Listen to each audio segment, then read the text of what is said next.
Hi. Welcome, everybody. It's great to see you here at the Ventura Center for Spiritual Living. I am Reverend Bonnie Rose, and welcome to this beautiful, frosty, and cozy morning. Thank you so much for being here, and if you're watching us online, thank you for joining us as well. I'm going to pass the word over to Bernie, who is filling in for Lonnie today. Bernie, our practitioner emeritus. Yeah, person of many personalities. So yes. welcome to you all here. It's such a delight to see you all here and to have you manifest in such a beautiful, loving way. And for those of you that are online, we're so glad that you're here as well, whether you're watching today as it's live or whether you're watching in the future on YouTube. So it's great to be here. You know, we have conversations before we start, and each one is enlivening and Are you going to share? Okay. Nope. All right. Nope, there is nothing to share, but welcome, and so thank you. Thank you. You scared me. Thank you very much. All righty. There's Bill. Hi, Bill. Good to see you. Good morning. Good morning. I'm Bill Hadrys with Youth and Family. You know, this time of year, it's a time of celebration. I know, was it Friday and yesterday, down at the harbor, they had the Parade of Lights. Mm-hmm. There was fireworks afterwards. It was quite a show. To honor means to celebrate or show great respect. When we honor our past, we reflect on what we have learned and recognize the perfect order of our lives. When we honor the present, we are inspired and blessed by all the divine opportunities at our fingertips. When we honor the future, we live in the willingness to surrender to the grace and ease of spirit. Every day, we always have something to celebrate. In what opportunities do you take delight? What is something to celebrate about yourself today? If you don't know right now, I just gave you some homework. You can work on it. You're welcome. You're welcome. We have a lot of our youth and family out celebrating out of town this week. So we were going to perform the Friendly Beast for you today, but instead we're going to wait until January when everybody's back. So we look forward to celebrating that with you then. And right now, I invite you all to repeat after me. Today, I celebrate me. Today, I celebrate me. And so it is. And so it is. Thank you, Bill. Let's pray. Good morning and welcome to this beautiful sanctuary, this beautiful space of peace and love, of welcome and acceptance. And I invite you as we go into prayer at this beautiful season at the end of the year for our practitioners and our practitioner students and our ministers to please stand up and join me. Thank you. There's such power in that energy. There's such power in this space with all of us here. And I go into prayer in gratitude, knowing that this time of the year is a time of kindness. It is a time of inner reflection. It is a time to shine our lights. And I recognize that power, that presence of all life, which I call God, which is known by so many names: Spirit, Mother, Father, Love, the Most High, the presence, that energy form that we cannot even imagine in our human self, that has formed everything that we know and everything that we do not know beyond our human imagination. It is all of that energy of creation, of the creator of all life, of God. And in knowing this, and as I take this knowing that I have of that presence, I open every fiber of my being to feel it, to feel that energy, to feel that love, to feel it coursing through me as I walk upon my journey on this earth, knowing when I forget my connection that that light is there and it guides me and it says, yes, I'm here. I'm shining through you. So each and every one of us have that light. That light is our guide. It is our beauty. It is our power. And God gave it to us. So who are we to put it in outside of the window? Shine it brightly. Shine who you are. The magnificence of who you are, your kindness and your love. The loving nature of, as we walk in our human bodies and acknowledge our humanness and honor our humanness, we walk with our spirit as our spirit shines through that humanness, bringing us into the magnificence of the light of who we are, the light of this planet, the light of this universe and all universes. And knowing this and being open to the beautiful message that we're going to hear this morning. The beautiful, beautiful message that expresses through Kusala and from God, from that energy source, from His light, knowing it touches our hearts individually and as a group as we take the message that we hear and we bring it out into our lives, into this busy world that we live in, knowing that we are the ones that make a difference, that we are the ones that bring our light to each and every situation. And in this attitude of gratitude, please join me as we release this prayer into the universal love, the universal heart, the universal law, which is the law of God of manifestation. And together we say, and so it is. Thank you. As we settle into our hearts, into that beautiful space of consciousness that Karen brought us to with her words, and we breathe and we allow, we let go. We let ourselves be present as we listen to the words of our sacred reading. In honor of Hanukkah, which begins tonight, we share a Buddhist reading from Thich Nhat Hanh about light and darkness. Throughout your meditation, keep the sun of your awareness shining. Like the physical sun, which lights every leaf and every blade of grass, our awareness lights every thought and feeling, allowing us to recognize them, be aware of their birth, duration, and dissolution, without judging or evaluating, welcoming or banishing them. It is important that you do not consider awareness to be your ally, called on to suppress the enemies that are your unruly thoughts. Do not turn your mind into a battlefield. Do not have a war there. For all your feelings, joy, sorrow, anger, hatred, are all part of yourself. Awareness is like an elder brother or sister, gentle and attentive, who is there to guide and enlighten. It is a tolerant and lucid presence, never violent or discriminating. It is there to recognize and identify thoughts and feelings, not to judge them as good or bad, or place them into opposing camps in order to fight with each other. Opposition between good and bad is often compared to light and dark. But if we look at it in a different way, we will see that when light shines, darkness does not disappear. It doesn't leave. It merges with the light. It becomes the light.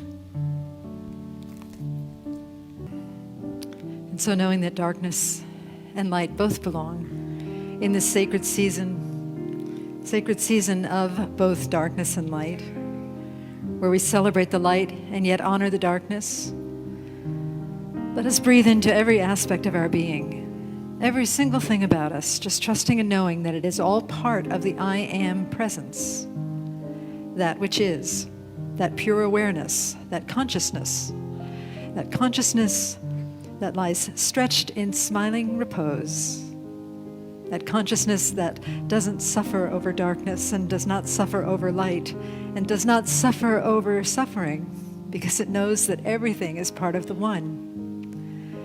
And how magnanimous it is to know this about ourselves, to know that we are one with that being, with that essence, with that truth.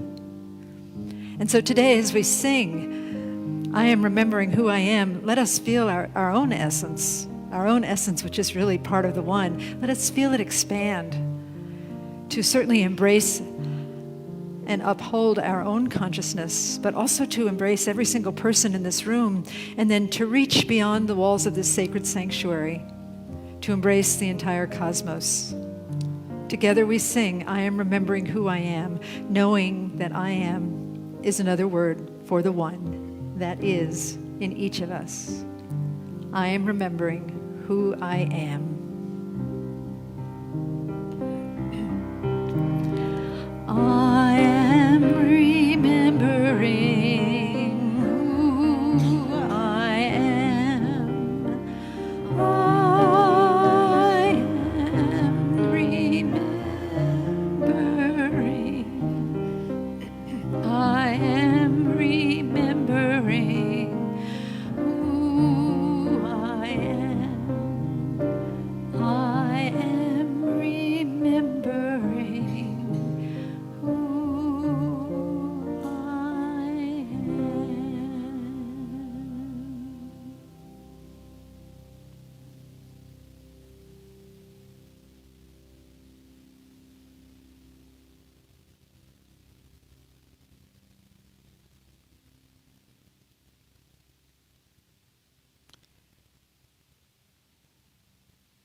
In the light of the pure spirit within me,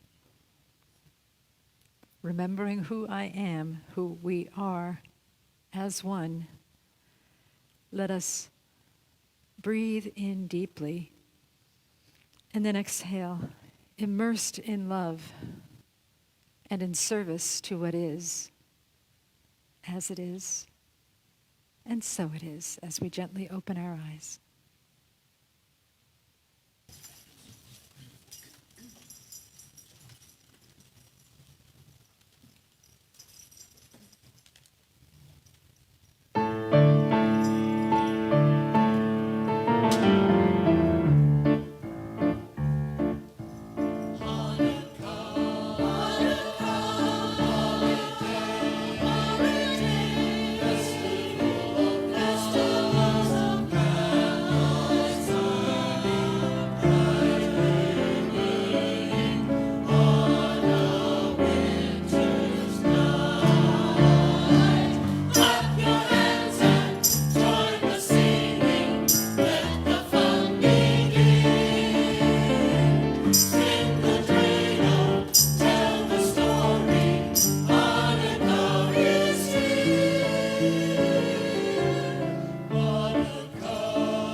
Well, it's good to be here today. It's a perfect day to drive from LA to Ventura. Everybody's at the airport or they're shopping today. So it was smooth sailing all the way. I am going to talk about December 8th today. Now you may wonder, why would he talk about December 8th? And it is because in the Japanese tradition, it is Bodhi Day. It's the day the Buddha became the Buddha. Siddhartha became enlightened. So why would it be on December 8th when most of Buddhism celebrates the enlightenment of the Buddha on the full moon day of May? I said the same thing. And then I found out it's because in the mid-1600s, Japan wanted to become more westernized. So they went from the lunar calendar to the Gregorian calendar. And that's how we ended up with December 8th as Bodhi Day. And isn't it cool that in the month of December, Buddhists get to celebrate too? You know, I like that. So what is this enlightenment stuff? And how did Siddhartha transform into the Buddha? Well, he was born like we all are, or were, or will become, and he was a prince, and he had a great life and all that kind of stuff. You've heard that story before. But one of the parts of the story that I like a lot is when he went into the streets of the city, and he saw 4 things that forever changed his mind. First thing he saw was this really old guy. Now, he hadn't seen any really old people before because he was kept secluded in the palace with beautiful people. So he said, "What's wrong with that guy? Is he sick?" And the charioteer Channa said, No, he's not sick. He's old. And everybody that lives long enough gets old and starts to look like that. And Siddhartha got sort of freaked out about that because he didn't want to look like that. And then they continued through the streets and they saw this really sick guy who was on a curb and he was puking, and Siddhartha said, "Wow, look how old that guy is." Channa said, No, age is not his problem. He's sick. And everybody that's born has to get sick. Wow. These 2 realities really jolted Siddhartha. And then finally, continuing through the streets of the city, he saw this dead person. And he said, "Channa, what kind of illness does he have?" And Channa said, No, he's more than ill. He's dead. And everybody that's born has to die. Man, all in one day. Okay, so now they're heading back to the palace, and they see this guy. He's all dressed in white. He's calm. He's collected. And Siddhartha said, "Why is that guy so unaffected by all the suffering I have just seen?" And Channa said, "Because he's a religious person. He's a yogi. He's trying to find the answers to life." And I think that planted a seed in the future Buddha's mind that the religious path was the path that would be most satisfying. So he continued, and he continued, and he continued, and at the age of 29, he had his first child. He called his first child Rahula. Rahula means fetter or impediment. Now, I don't know many parents that would name their child fetter or impediments, but in the story, it really works well.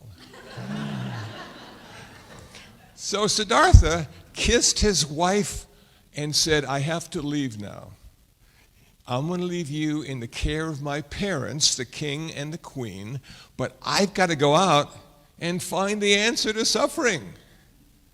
Because everybody is suffering, and I think I can do it." So he left them, and for 6 years he practiced asceticism and renunciation and meditation, and he did all the things that they were doing in India at that time to achieve nirvana or enlightenment And he didn't do it. He couldn't figure it out. It didn't work. He didn't meet anybody who had achieved it yet. They were all practicing. They were all working on it. So Siddhartha made a vow. I'm going to sit beneath this tree, which later became called the Bodhi tree, and I'm going to sit here until I get enlightened or I die. So he was sitting there for like a really long time. And thankfully, he didn't die. He became enlightened. And the night he became enlightened, there's something called the 3 watches of the night. And he went through this cycle of the 3 watches. And that allowed him to achieve his nirvana, his freedom, his release.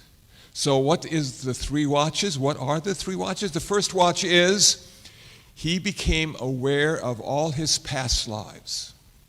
Up to like 100,000 past lives. He could sit there and just go back and see when he was successful, and see when he was a failure, and see what he should have done, and could have done, and didn't do. Okay, that really helped him understand how he got to sit underneath this tree to work on his enlightenment. So that lasted a couple hours, going through his past lives. Then, the second watch of the night. This is the trippy part. This is the mystical part. It said his third eye opened. However you relate to that, I don't know, but his third eye opened. And he was able to see birth, death, afterlife, and come to an understanding of karma. So, everything is born. Everything starts. Everything has a beginning. That's what he thought initially. But he came to understand that nothing exists separately or by itself. It's because of that this occurs, and it's because of this that occurs. We're all interconnected. We're all interdependent with everything. So he goes, wow. So birth isn't just me coming out of nothing and ending up here. It's been a long process. And I've had a lot of help to get to be born. And karma became one of the most important aspects of that birth. Now, most people think karma is what goes around comes around. I shouldn't do that because there's a consequence. I'll be nice and everything will happen nice to me and all that kind of stuff. And that's cool. That works at some level. But he came to understand that one of the main reasons we are born is because of our karma. We have a father, we have a mother, and we have karma. And if we didn't have the karma, we wouldn't get born. And that karma follows us through all our births, all our rebirths, all our lives. Now I know this is Ventura, and this is California, and you probably don't know many people who have been reborn. I don't know anybody that's been reborn. And the ones that say they were reborn, they were kings and queens. They had all sorts of money and prestige and power. I've never talked to anybody that was reborn and they were a garbage man in the last life. Okay. So this rebirth thing becomes really important when you add karma to it, because it means in this lifetime, if you are really skillful and wholesome and good, chances are you're going to have a really good rebirth and start out in a great place. But just because you start in a great place doesn't mean you'll end in a great place. So your whole life you can be working on being even better and even more skillful so you can have another good rebirth. Okay, then we come to death. And what happens when we die? There's an afterlife according to Buddhism. Now the afterlife, there's 5 realms of existence that the Buddha became aware of, and it said he could see those with his mystical third eye. Number one, the hell realm. Oh man, we got the hell realm in Buddhism. We don't want to go there. We want to be good, so we don't have to go there. But it's a terrible place, and you're killed over and over again to feel the pain and suffering of losing a life. And then finally, after enough time and enough suffering, you're reborn out of the hell realm, and you get to go up the ladder again. So in Buddhism, this is trippy. Nothing is forever. We don't have a forever. We don't have a forever. Dogs get a forever home. Not humans. So, okay, now we go into the hungry ghost realm, which is also one of the hell realms, and it's usually depicted with these creatures that are 10 to 12 feet tall. And they have a little pinhole for a mouth. And no matter how hard they try to cram all the food through the pinhole mouth, they are always hungry and starving. The whole time they're in the hungry ghost realm. Okay, it sort of reminds me of Christmas shopping in a way. You know, you just can't get enough. So now we go up to the animal realm. That's the highest of the hell realms. And why would the animal realm be a hell realm? You know, if you have pets, you know they do not live in hell. You pet them and clean them and feed them and love them and, oh, little Fluffy, you're my heart. But the problem with being in the animal realm is you're really limited. All you want to do is eat, sleep, and have sex. That's your life. It's also a life of a teenager. Thankfully, they grow out of it. The next realm of existence is the human realm. And we made it. In spite of all those lifetimes we've had when we weren't skillful and weren't very good, we made it to the human realm. And according to Buddhism, that's the best place. Because we just have enough suffering to keep us trying to get rid of it. And we have enough pleasure and happiness generally to keep us from committing suicide. So we're like right in the middle, and we're just going ahead. And we know we can do it, we can do it, we can end our suffering, all we got to do, and then we die. And we're reborn again, and we get to start over. Because none of us can remember what we did in the last lifetime. So the human realm is perfect, it's the best place to be, and we all made it. And now we've got the heaven realm. The heaven realm is just the way you think it should be. It's perfect. There's no desire to change anything. Everything is just at your beck and call. But the problem with the heaven realm is it doesn't last forever, and you have to be reborn out of that too. So through all the lifetimes we've had, we've gone up the scale and down the scale and up the scale and down the scale. And finally, here we are at a church in Ventura. All of us are here today because of the thousands and millions of future and past lifetimes we're going to have and we've already had. What a special present moment this is. You know? Who would have thought 10 years ago that this would be the day we'd all be together?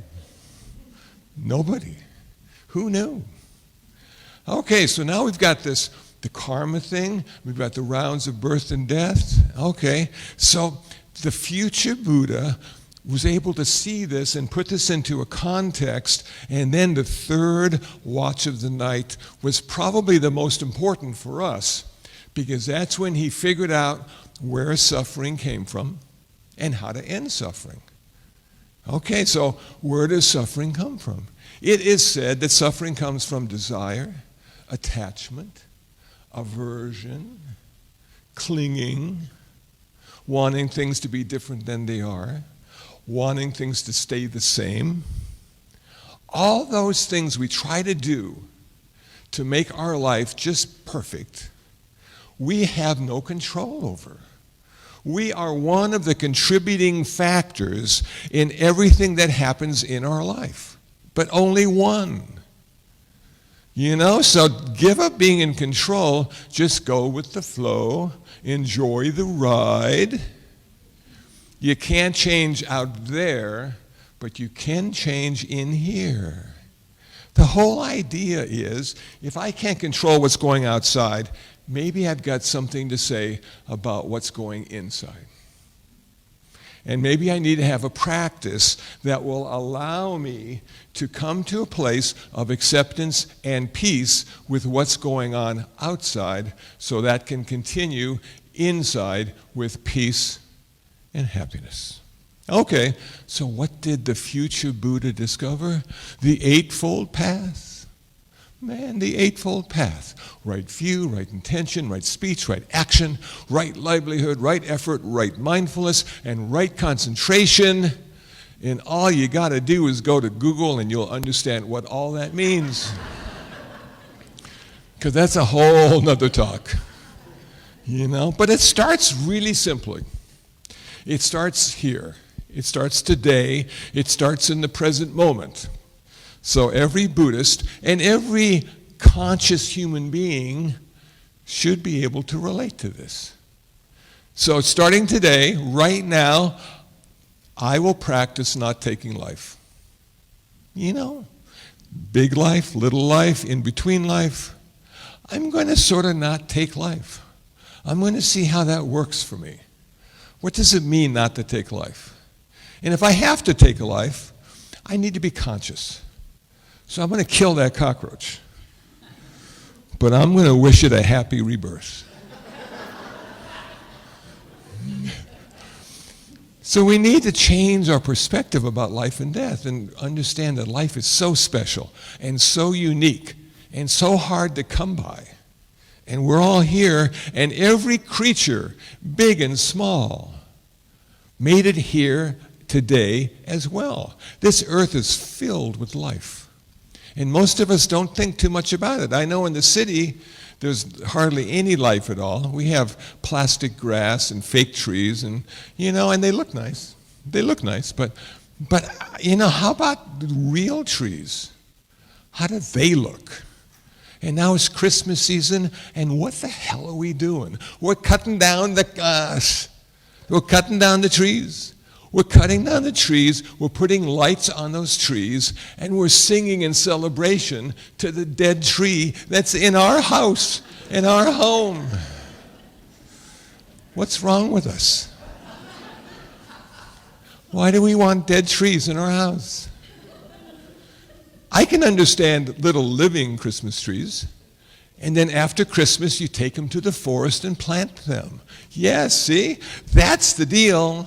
So we have to start thinking a little differently, and it starts with today, I will practice not taking life. And then we go to today, I will practice not taking what is not given. I'm not going to steal anything today. Most of us have enough stuff anyway. We don't need to steal. But there are people now who are stealing and then reselling, and they're just all over the place. And can we not steal? Can we honor the illusion of ownership? I think we can. I know you got receipts. I know you think it's yours. But it's an illusion. It's not ours. We're just using all that stuff until somebody wants it more than we do. Or we can't find it. Or it needs to go in storage because I haven't used it for 10 years. It's an illusion. So just let the stuff go. Use it, and the stuff you're not using, give it to somebody who will use it. And then we'll keep that going. Like the old books now. Give the books away. Let other people enjoy your books because they were never yours in the first place. Third, no sexual misconduct. But even better than saying it that way, how about I'm going to be in love and kindness with all the humans and others that I come in contact with. I'm going to love them in a kind and considerate way. I'm going to honor them. And can we do that? Can we actually have love instead of lust? I think so. I think it's possible. I know when you're young, lust is much more important than love. But you know what? When you get old, it's so cool to have kind people around you who actually are happy to see you. Ed saw me today. He said, Kusala, how you doing, man? You enjoying the holiday? Well, it's a holiday, you know. But it's like, that's the deal. Can we love, like, and be kind to everybody in our life? I think so. I think so. Third one, speak skillfully. No harsh speech, false speech, malicious speech, gossip or idle chatter. Now, I know idle chatter and gossip is just fantastic because it's so much fun. We make up stories. We have emotions. We have attachment and aversion. And we're sharing it with everybody. You know, and then now they're coming on board too. And now they hate everybody you hate. And you go, yeah, man, come on. So let's be skillful with what we say. And sometimes, you know, we don't need to say anything at all. Sometimes silence speaks louder than words, you know? And sometimes what you don't say is more important than what you do say. So skillful speech is really important if we want to live in harmony and joy with others on this planet. And last but not least, stop getting high. It's not worth it. It steals your wisdom. You start doing stupid things. More people suffer than had to, and eventually you suffer too, and all because you had that beer. Or maybe that case of beer. Depending on how you like to drink. And now marijuana's legal too. So we can get messed up in a lot of different ways now. How lucky are we to live in California?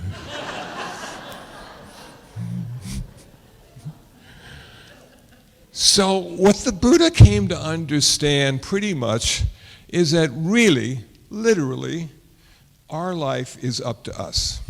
We invite others in, you know, and we share. But when it comes right down to it, man, it's all about you. But then you have to add this when you're saying to yourself, it's all about me. It's all about me, but I'm connected to everybody. So what I do affects everybody. I need to be more skillful. So when I do something, they can appreciate and enjoy the benefits of my skillful thought, speech, and action. Because nobody exists separately. We can't do it. We're not made that way. This whole reality is designed to allow us to be connected to each and every person and thing that breathes and sees and gives birth on this planet. So there's no reason to ever be lonely, though we get there sometimes. There's no reason to ever be blue, because all those happy people, there's a part of you that's going to be happy too. All those people that are sort of suffering or maybe sick, and that's a part of you too. But that's when the compassion and the kindness arises. And we have empathy and sympathy, and we understand that we're next. Man, we're next. I don't want to be next. Let me out of this line. I don't want to be in this line. I don't want to be next. No, I'm sorry, you're next. You got to be next. Well, how can I be next? Well, you have to come to a place of acceptance with being next. That's all. It's just the way it's supposed to be. That's all. You can't see it because you're deluded and ignorant, but that's okay. We all are. And that's why we see all this stuff in sort of a weird way. But we're next, and if I can work on myself enough to come to a place of acceptance with the way things are, in this very present moment, I will not have to suffer. And that's what the Buddha told us and showed us on December 8th, according to the Japanese Buddhist tradition. So thank you for the privilege of your time. I'm so happy I made it here and was able to share a little. I didn't bring my harmonica. I know. But we're in a triple pandemic now. We got the flu, we got COVID, we got the lung thing. I don't want to stick stuff in my mouth. I'm sorry. I'll bring 2 harmonicas next time. Thank you. Hey there, that was great. You're the only person I know who can tell a really upbeat story about death and suffering. You know, you got a skill. You got mad skills. Yeah, it's talent. Okay. All righty. So let's turn within and pray. We just turn within and just breathe into that spaciousness and just marinate in Kusala's wise words. In this place, we remember that oneness that he spoke of, that we are connected to everything, that yes, it's all about us, but the truth about us is that we are connected to all things, to all beings, to the entire cosmos and beyond what is known. And so we rest in the magnitude of that, in the smallness of that and the bigness of that, both at the same time, and just trust that it is true and that it is good and very good. So in this place of bigness, let us bring our focus down into our own hearts, into our own beings, and see what our soul is calling for in this morning. What is it that we are seeking? What is it that we are longing for? And know that whatever it is that we are seeking is seeking us as well, for its fuller expression through each and every one of us. I'm so grateful to know that, to feel into that energy of knowing that I am both the seeker and the sought. And I relax into the magic of that and know that it transforms our lives, both individually and collectively. I trust that the work here that has been done this morning has been inspiring, that we all have a slightly different view of how to approach life and the holidays and each other and the world. We take a moment just to see what it is that spoke to us, particularly in the message. Do we have an intention that is being cultivated through our time together this morning? Do we have a hope, a dream, a possibility? And what's one small step that we can take in the physical world, since we all do have bodies, we all are physical expressions of the divine, what's one small step that we can do to support that dream or that possibility? Just one tiny thing. And not only for ourselves, but know that as we support and give birth to our possibilities, to our dreams, that we support ourselves, but again, we support the entire cosmos by living truthfully into who we truly are. And so I'm so grateful for the chemistry of this gathering this morning, that this room would not be the same without the people here that are here. Just so grateful that people said yes to come to the center and to come to listen online, to be present with one another, and to trust and know the goodness that pours through this sacred community in so many ways, ways that we can see and in infinite ways that we cannot see. And so with gratitude, I give thanks for this transformation. I give thanks for this center. I give thanks for all paths to God. Churches, synagogues, temples, mosques, ashrams, fundamentalists, atheists, agnostics. I give thanks for everyone and everything, for it is all a blessing to us. And with a heart that is so filled with gratitude, filled with abundant love, I say, thank you, Spirit. Thank you, love. And I release these words into the divine mystery. And together we say, and so it is. Namaste.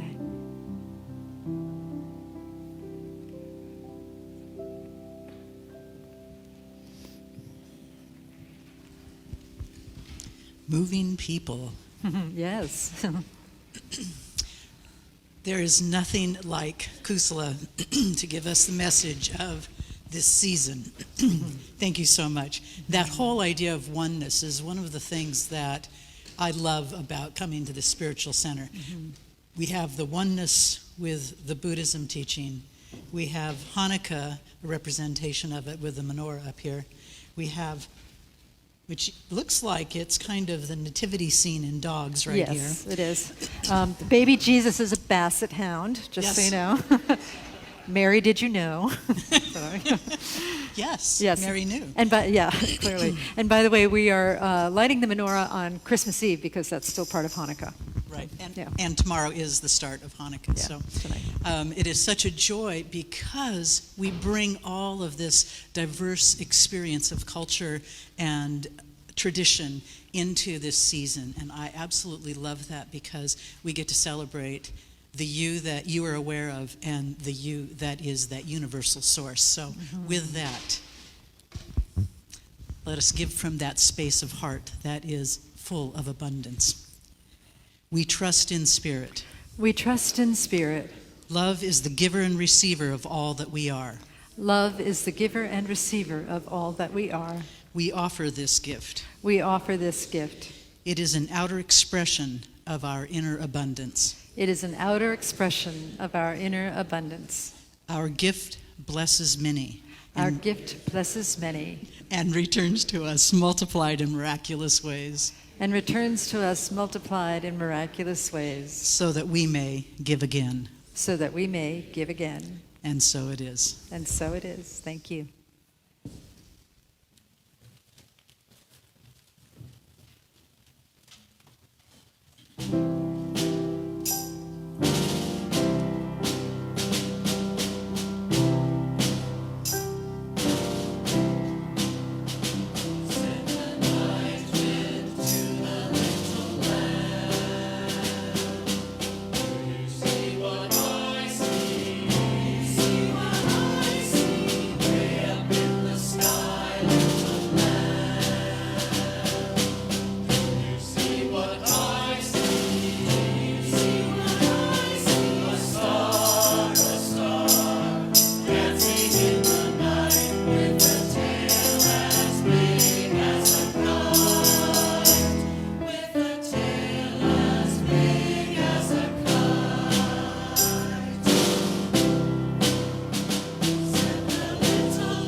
Hi.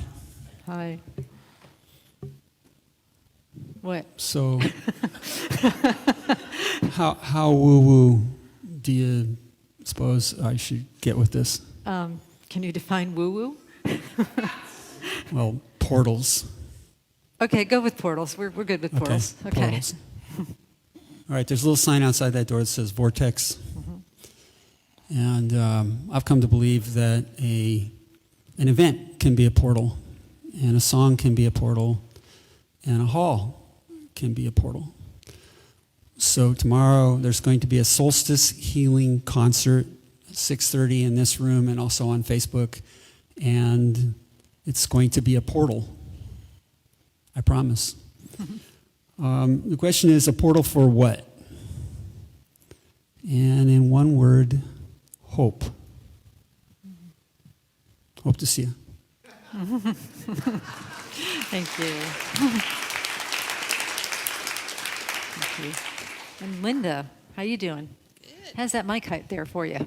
Let's see. Okay. Does that work? Is There you go. Okay. that better? Okay. There we go. There are 50 ways to leave your lover. Whoa. You remember that, right? Yeah. Well, what I discovered in the seeking of elderhood is there's more than 50 books, courses, people pontificating on retirement. I was seeking the path. And what I found was no one book, course, or pontificator had all the answers that spoke to me. So over the last several years, I've been pulling processes, tools to help me along the journey, and I've shared them with others, and I've now created a 6-week journey for anyone who's in the elderhood seeking part of life. So on January the 17th, and then on the 19th, we begin a 6-week journey together, and it's a process. I'm not going to proselytize to you. You're going to walk through some of the tools, some of the processes that I believe have been very helpful in the elderhood journey. So January the 17th at 10, we'll meet here, and on January the 19th, we'll meet on Zoom. So there's some cards in the fellowship hall, and it's all online. Thank you. Thank you, Linda.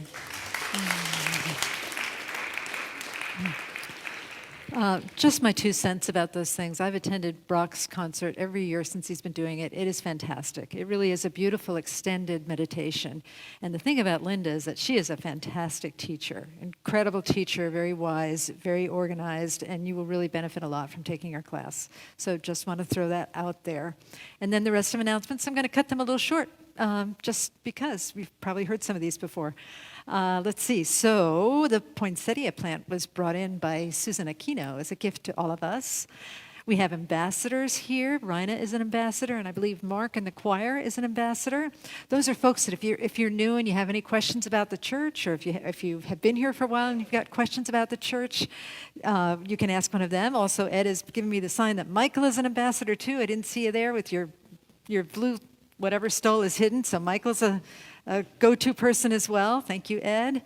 And then, the Step Up Ventura tree. Now, as you know, many of us donated gifts to the children of Step Up Ventura, which is a daycare center that helps children who are impacted by homelessness. So today is the due date for the gifts. So if you could bring your gifts to the social hall, somebody will check you out and make sure that we have everything, and we're good to go. And I know that the children and their families will really enjoy the gifts. We give gifts to the children, and we're one of the few organizations that also include the family members in this gift-giving cycle. So the mom and dad get something too, and the brothers and sisters. It's very sweet. Brock's concert we heard about. Christmas Eve service is coming up. So you think that we've got some animals on stage now, right? With this little basset hound and whatnot. Check that out. That's a goat. This year we're striving to get a pig as well. And also we have a miniature donkey and a miniature horse. I have talked to our handler. There is a possibility that we're going to get a huge donkey on stage. Fingers crossed, everybody. Let's pray. Okay, it's more than the animals. It's a bunch of skits and the choir, all of our very talented center members coming together to create a magical evening that is designed to open your hearts for the holiday season. And as I mentioned before, it coincides with Hanukkah, so we also have some very special folks lighting a menorah and saying a Hanukkah prayer as well.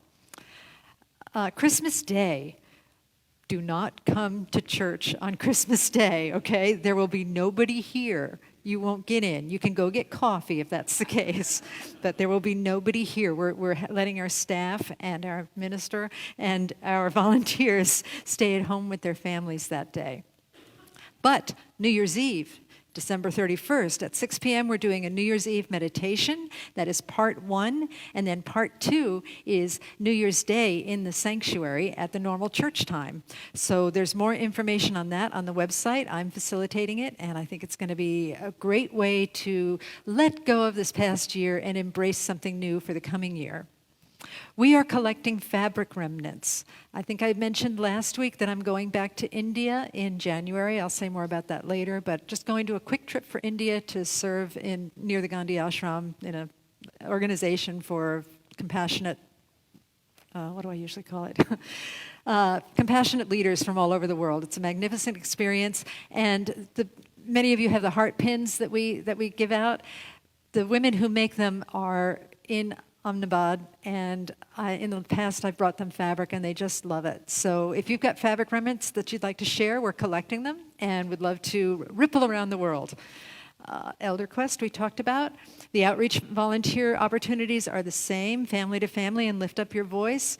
Choir rehearsal is in person and in Zoom. Are we having choir today? Yes? Okay, choir is happening today. Everyone is welcome.